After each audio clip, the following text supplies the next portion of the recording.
মৃত্যুর আগ পর্যন্ত আমাদের সেই রিয়েলাইজেশনের টাইমটা আছে। কখন মৃত্যু হয় আমরা জানি না।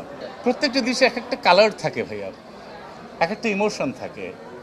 যখন একটা প্রেমের দৃশ্যে এক ধরনের ওদের কথা হয়, তখন আমার সঙ্গে যখন চঞ্চলের কথা হয়, আমি তো ওই সময় নাই, কিন্তু আমার মাথা আছে এখানে, অডিয়েন্সও রিলেট করছে যে তুমি কি শুইছো, কেমন লাগে বা কীরকম প্রেম।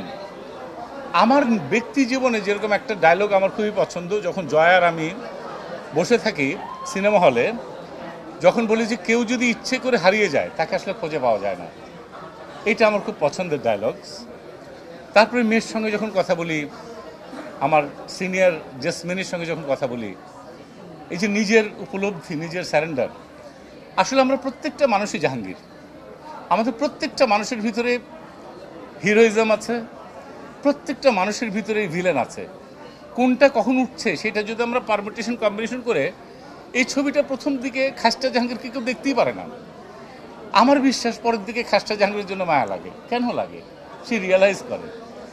মৃত্যুর আগ পর্যন্ত আমাদের সেই রিয়েলাইজেশনের টাইমটা আছে। কখন মৃত্যু হয় আমরা জানি না।